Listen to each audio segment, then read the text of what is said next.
Hello everybody, thanks for joining me today while I unbox 12 plants that I ordered on the Ecuagenera website. Let's get started.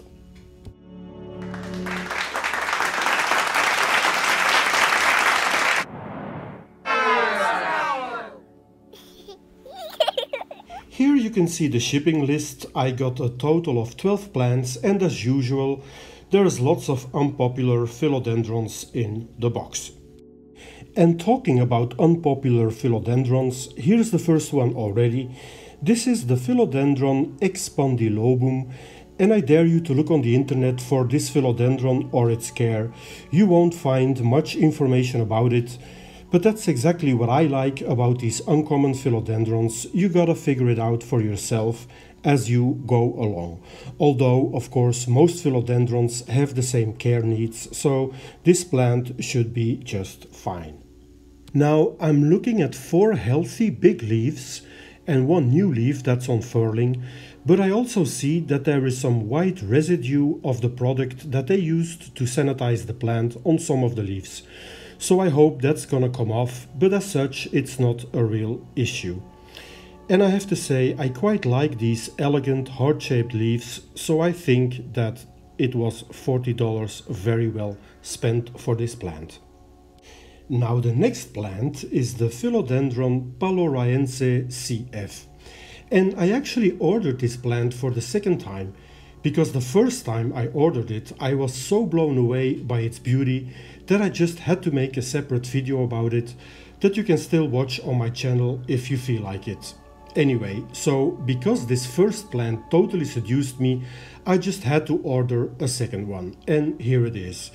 And you can see that they send me quite a big specimen with 4 big leaves that look more than okay, and lots of aerial roots trying in vain to grab something to attach themselves to. But I think this plant looks perfectly healthy. Now the funny thing is that when I turn this plant around, you can see that the back of the leaves have some burgundy coloring on them, but they are not completely red like the first specimen that I ordered. Which proves my point that when you order several specimens of the same CF plant, you might end up with quite differently looking plants, which I think is a great thing. But I must say I'm very happy I ordered this plant for a second time. Okay, so the third plant in the box is this Philodendron parvidactylum, a plant that's endemic to Colombia and Ecuador.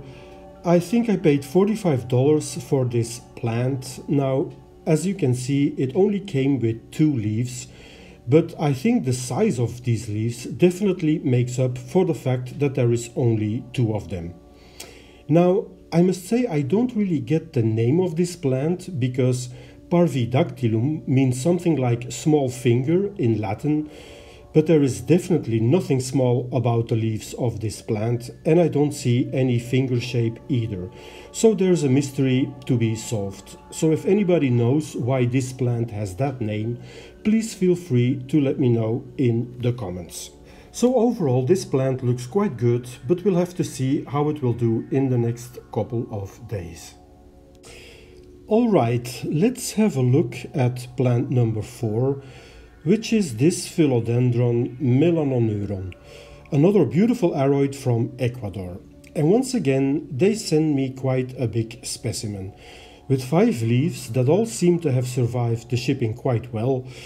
Now, what I love about this specimen is that when you have a closer look at the leaves, you will notice that the middle vein has a very light green, almost yellow color that even seems to be sparkling when the light hits it right, which I think is quite a nice feature on this beautiful philodendron.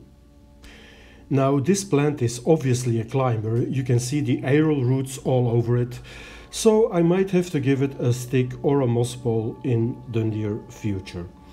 And for this plant I paid $35, which is more than reasonable in my opinion.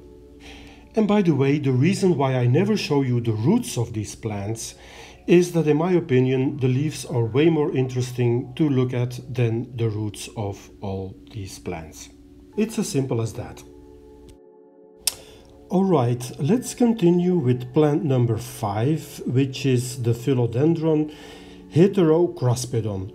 Now, first of all, I ordered the medium size of this plant, but when I look at it now, I wonder what a large size must look like, since this specimen seems already quite big to me. This plant is native to Colombia. It's definitely a climber. And I have to say, this is one of the most beautiful philodendrons I've ever seen. I mean, just look at those dark green long leaves with, once again, this very light middle vein that separates the two sides of the leaves. It actually makes me even think of the Philodendron patriciae in a certain way. Now I'm seeing 4 healthy big leaves, a nice growing point and no apparent shipping damage. So let's hope this plant will make it in the next couple of weeks. We'll have to see. Next up is plant number 6, which is the Philodendron angustia latum. Now this plant did not like the shipping. I can see 2 yellow leaves that I will definitely lose. I also see 1 leaf that's hesitating between yellow and green. But luckily I also see 3 leaves that still look healthy and green, so let's hope for the best for this plant. This is an aroid that's native to Peru and Brazil, and I got it quite cheap. I think I paid nothing more than $25 for it. Now, on some websites it is said that this Philodendron angustia latum is one and the same than Philodendron bannonii, but I can tell you that this plant looks nothing like the bannonii that I have at my place, since the bannonii has very slim and long leaves that look nothing like these leaves that you can see here on this plant. So let's just hope that this guy will recover from the shipping. Now the next plant is quite something else. This is the Philodendron hibrido red petiole, and you will not be surprised to see that the petioles are red indeed. But what amazes me with this plant is that it is so big. It has 5 super big leaves and a healthy growing point, and I just can't believe that there is no apparent shipping damage whatsoever to be seen on this beautiful plant. I mean, just look at that big leaf on top that's shaped like the head of a horse or a dragon if you're more into that. I think that's so incredible that that leaf made it to my place in such a perfect condition. Needless to say that I'm very pleased with this plant, and I think it was money very well spent. Because I have to say that this was one of the more expensive plants. I paid $55 for it. But when you look at the size and the condition of this plant, I think it's more than worth that kind of money. So let's have a closer look now at plant number 8, which is the Philodendron magnum.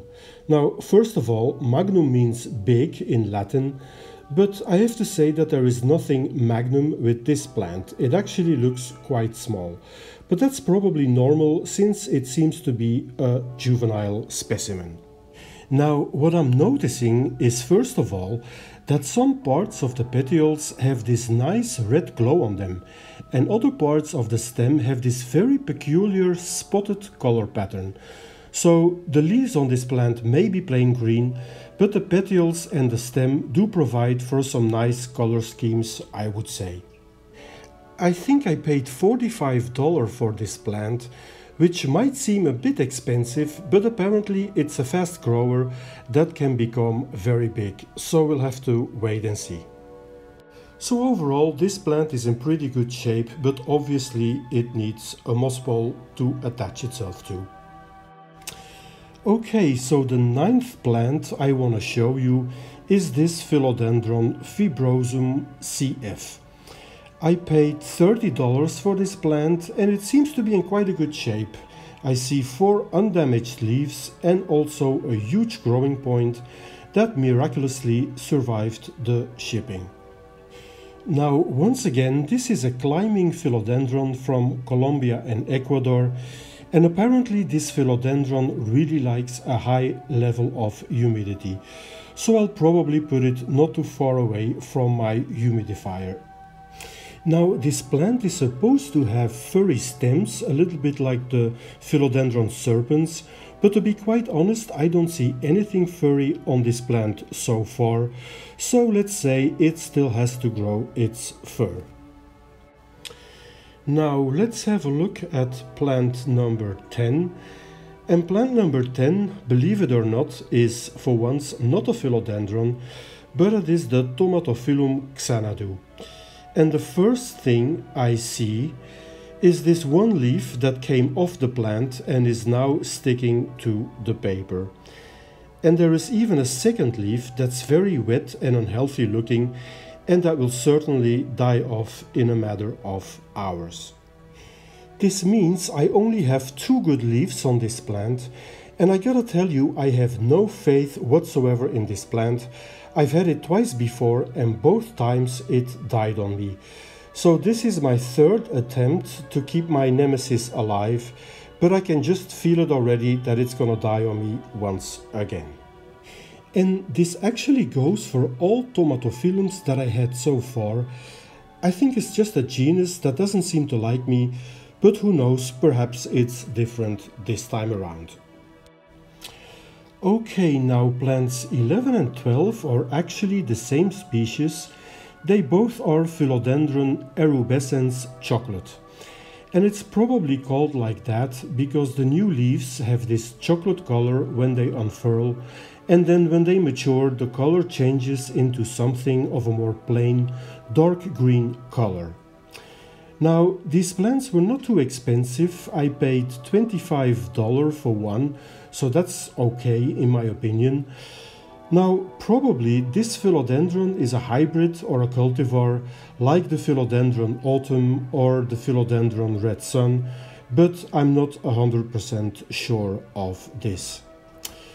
Now, both plants that Ecuagenera sent me look just fine, by the way. They are a nice size, I see no damaged leaves, and I'll probably pot them up in one and the same pot to have a fuller effect once they start climbing upwards.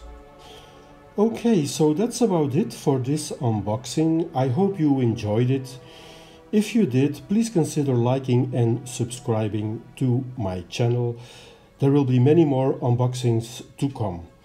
I wish you a very nice day and I hope to see you soon back on my channel.